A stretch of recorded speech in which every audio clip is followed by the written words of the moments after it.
Gangster Anil Dujana कुख्यात अपराधी मारा गया है। विशाल, क्या जानकारी मिल रही है इस ऑपरेशन के बारे में? देखिए, अनिल दुजाना पश्चिमी यूपी का एक बड़ा अपराधी था जो कि यूपी एसटीएफ के द्वारा एक एनकाउंटर में मार गिराया गया है। मेरठ में यह एनकाउंटर हुआ है। अनिल दुजाना खौफ का एक बहुत बड़ा नाम था, खासतौर पर मेरठ, गौतम बुद्ध नगर, गाजियाबाद, बुलंदशहर, मुजफ्फरनगर, सहारनपुर, इन इलाकों में। और काफी इसके ऊपर बहुत सारे आरोप भी लगे हुए थे, बहुत सारे इसके ऊपर मुकदमे भी चल रहे थे। फिलहाल जो प्रारंभिक जानकारी मिल रही है उसके मुताबिक अनिल दुजाना को यूपी एसटीएफ ने मार गिराया है। बिल्कुल, एक बड़ी कार्रवाई, बड़ी कामयाबी मिली है यूपी एसटीएफ को, जिसमें कि अनिल दुजाना को ढेर कर दिया गया है। हमारे सहयोगी जितेंद्र शर्मा भी इस बड़ी खबर पर हमारे साथ जुड़ गए हैं। जितेंद्र, गैंगस्टर अनिल दुजाना की मौत, इसके साथ ही कहीं ना कहीं पुलिस को बड़ी राहत की सांस मिली होगी, क्योंकि कुख्यात अपराधी था और पुलिस को अब तक चकमा देता रहा था। बिल्कुल सही कहा आपने, क्योंकि अनिल दुजाना जो पहले भी कई बार सजा हो चुकी थी, लेकिन उसके बावजूद अभी तक कहीं ना कहीं वो गिरफ्त से बाहर था। और बावजूद इसके लगातार जो है जो गैंग फॉर्म करके वो लगातार एक के बाद एक जो वारदातें कर रहा था, उसको लेकर के एक बड़ा सिरदर्द ये यूपी पुलिस के लिए बना हुआ था। और बताया जा रहा है कि यूपी एसटीएफ की जो टीम है उसने मेरठ में इनकाउंटर किया है, जिसमें अनिल दुजाना मारा गया है। और काफी सारी वारदातों के लिए जाना जाता था। वेस्टर्न यूपी का ये कुख्यात बदमाश था, जिसने अपना एक पूरा गैंग फॉर्म कर रखा था।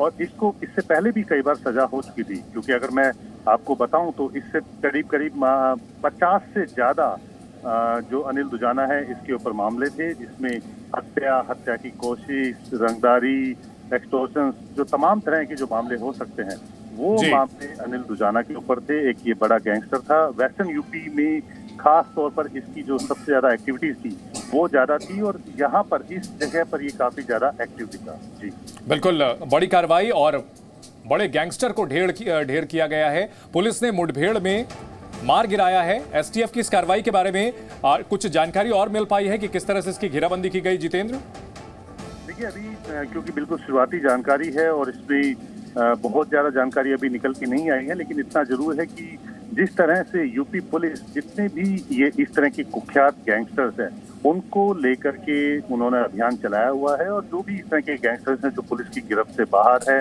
जिनकी लगातार तलाश की जा रही थी, उसको स्पेशल टास्क दिया गया था पकड़ने के लिए। और इसमें यूपी एसटीएफ है वो इसमें लगातार सक्रिय थी। और जिस तरह से हम देख रहे हैं यूपी के जो एक के बाद एक जो गैंगस्टर्स हैं जो बड़ी वारदातों में लगातार कहीं ना कहीं सक्रिय रहे हैं, उनको यूपी एसटीएफ कहीं ना कहीं टारगेट करके, यानी कि उनको जल्द से जल्द गिरफ्त में लेने का काम कर रहे हैं। हालांकि जो इनकाउंटर होता है उसमें जो पुलिस का मकसद जो होता है पहले वो यही होता है कि उन गैंगस्टर्स को पकड़ा जा सके। लेकिन ये गैंगस्टर इतने कुख्यात होते हैं कि जब भी पुलिस इन्हें पकड़ने की कोशिश करती है तो ये रिटेलिएट करते हैं, पुलिस टीम के ऊपर हमला करते हैं। और उसी समय जब एनकाउंटर होता है तो उसी दौरान ये जो शिकार हो जाते हैं जितने भी गैंगस्टर्स हैं। और अनिल दुजाना के बारे में बताया जा रहा है कि पुलिस को काफी समय से सूचना मिल रही थी और इसको जीरो डाउन करने की कोशिश की जा रही थी लगातार। और मेरठ के आसपास जो इलाका है वहां पर जब यूपी एसटीएफ को जब इस बात की जानकारी मिली कि अनिल दुजाना उस इलाके में है, उसी के बाद जीरो डाउन किया गया और उसके बाद एनकाउंटर में अनिल दुजाना मारा गया। जी, अगर अनिल दुजाना के प्रोफाइल की बात की जाए जितेंद्र, तो इसका आपराधिक इतिहास कितना लंबा रहा था, किस तरह के अपराधों में शामिल रहा था? क्या ये भी गैंग फॉर्म करके कई दूसरे गैंगस्टर्स के साथ गठजोड़ करके अपराध को अंजाम दिया करता था? देखिए, जो अनिल दुजाना है जिसके बारे में बताया जाता है कि वेस्टर्न यूपी का वो एक बड़ा कुख्यात बदमाश था। और इसमें काफी तरह के मामले हैं। मैं बता रहा हूँ कि 50 से ज्यादा जो है इसके ऊपर मामले हैं, जिसमें हर तरह के मामले हैं, जिसमें चाहे वो हत्या हो, हत्या की कोशिश हो, एक्सटॉर्शन हो, हर तरह के इसके ऊपर मामले हैं। और कई बार इसको गिरफ्तार भी किया गया, लेकिन कहीं ना कहीं इसको किसी वजह से अदालत से जमानत मिल जाती थी। और जमानत से मिलने के बाद ये उसके बाद फरार हो गया था। जो गौतम बुद्ध नगर पुलिस है उसने भी इसके ऊपर 50,000 रुपए का इनाम घोषित किया हुआ था और उसके बाद इसने दिल्ली में सरेंडर भी कर दिया था। लेकिन उसके बावजूद ये बाद में जब किसी समय ये फरार हो गया और उसके बाद से इसकी लगातार कोशिश की जा रही थी। ग्रेटर नोएडा के जो 2012 के अंदर उस समय एक काफी चर्चित हुआ था, जब 2012 के अंदर जो खेड़ी गांव के अंदर एक खेड़ी गांव है उसके प्रधान की इसने हत्या कर दी थी और कॉलेज के पास इसने हत्या कर दी थी। तो इस तरह से जो लगातार जो मामले हैं वो एक के बाद इसके ऊपर दर्ज होते रहे हैं। और ये कहते हैं कि इसने काफी कुख्यात वारदात जो है इस इलाके में कर रखी थी। हर तरह की वारदात में ये शामिल रहा है। दिल्ली पुलिस का ये वांटेड था, यूपी पुलिस का ये वांटेड था, क्योंकि एक के बाद एक ये वारदात कर रहा था। और इसी को लेकर के जो यूपी पुलिस है और दिल्ली पुलिस है इसकी लगातार तलाश भी कर रही थी। और इसके ऊपर यूपी पुलिस ने भी इनाम घोषित किया हुआ था और दिल्ली पुलिस ने भी इसके ऊपर इनाम घोषित किया हुआ था, क्योंकि जिस तरह की वारदातों में ये शामिल रहा है उसको लेकर के एक तरह से कह सकते हैं कि कानून व्यवस्था को ये चुनौती बना हुआ था, यूपी पुलिस के लिए, दिल्ली पुलिस के लिए शर्त बना हुआ था और लगातार इसीलिए इसकी कोशिश की जा रही थी। इसमें एक बात और बताना चाहूंगा कि कई मामले ऐसे थे जिसमें इसको सजा हो चुकी थी, लेकिन जिस तरह से जमानत मिल जाती थी या ऊपरी अदालत में जब ये याचिका दायर करता था उस दौरान इसको जमानत मिल जाती थी, उसके बाद ये फरार हो जाता था और फिर दूसरी वारदातों में शामिल होता था। तो इस तरह से ये लगातार जो है वो एक्टिव रहा है, बदमाशी करता रहा है और यही वजह है कि पुलिस के लिए भी ये काफी सरदर्द बना हुआ था।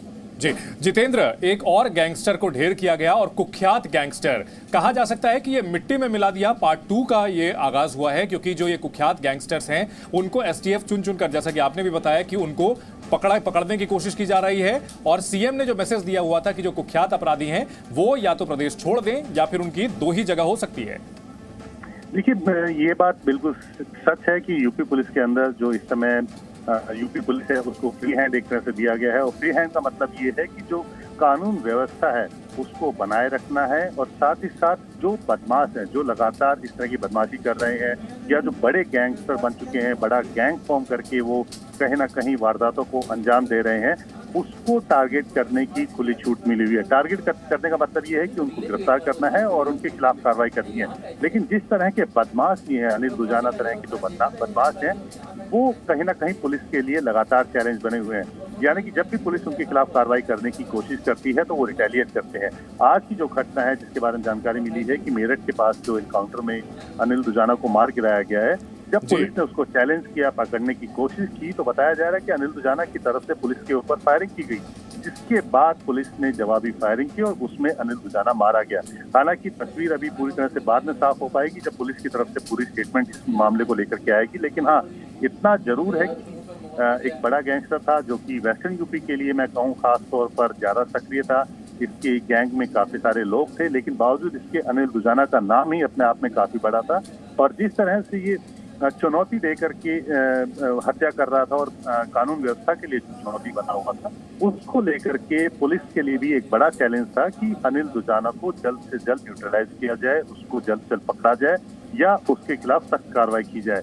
आज जो ये कार्रवाई है ये बताती है कि पुलिस जो है लगातार उसकी तलाश में लगी हुई थी और उसी का ये परिणाम है कि जब अनिल दुजाना को यूपी एसटीएफ ने मार गिराया। और यूपी एसटीएफ जो है एक स्पेशलाइज यूनिट है जिसका काम इस तरह के गैंगस्टर्स को न्यूट्रलाइज करना है। यूपी एक बड़ा प्रदेश है और उसमें अलग अलग जगह पे अलग अलग है। अगर मैं वेस्टर्न यूपी की बात करूं, जैसे अतीक अहमद को जब मामला हुआ था और उसमें उमेश पाल की हत्या की गई थी, उस अतीक अहमद के बेटे का जब झांसी में एनकाउंटर किया गया था, तो यानी कि जो ईस्टर्न यूपी का जो क्राइम है उसके लिए अलग से टीम फॉर्म की गई है यूपी एसटीएफ की तरफ से।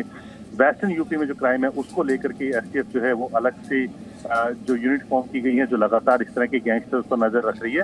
तो यानी कि मैं कहूँ कि यूपी एसटीएफ एक ऐसी स्पेशलाइज्ड यूनिट है जो पूरे प्रदेश के अंदर जो इस तरह के गैंगस्टर्स हैं उनका कच्चा चिट्ठा उनके पास है, उनको लगातार जीरो डाउन कर रही है और समय समय पर जैसे ही मौका मिलता है उनको गिरफ्तार करने की कोशिश करती है। मौका मिलने का मतलब ये है कि जैसे ही उनके बारे में जानकारी मिलती है पुलिस को, उसके हिसाब से उनके खिलाफ कार्रवाई करती है।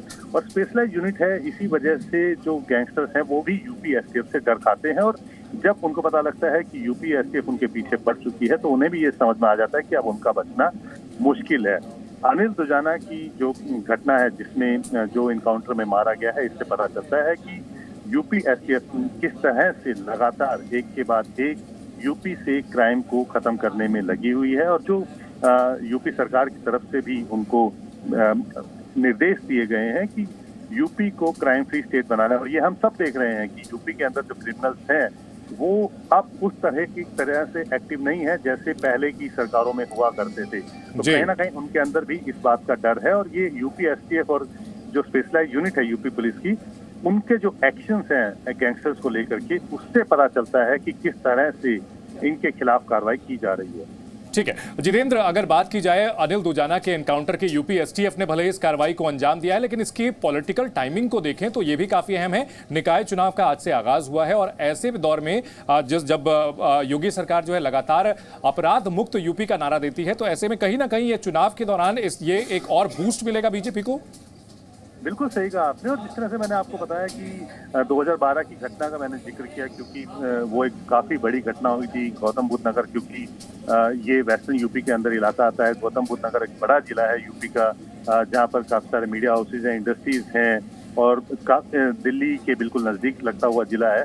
तो उस जिले के गांव के अंदर प्रधान की जब हत्या कर दी थी, तो और क्योंकि अब निकाय चुनाव आने वाले हैं, तो इससे ये भी पता चलता है कि अनिल दुजाना जो इस इलाके में काफी एक्टिव है, तो कहीं ना कहीं इन चुनावों को कहीं ना कहीं वो इन्फ्लुएंस करने की कोशिश भी करता है। और ये जो इस तरह के जो गैंगस्टर्स हैं, उनका मकसद भी यही रहता है कि जो ग्राम प्रधान के चुनाव होते हैं या विधानसभा चुनाव होते हैं, उसमें कहीं ना कहीं वो अपने इन्फ्लुएंस का इस्तेमाल करें।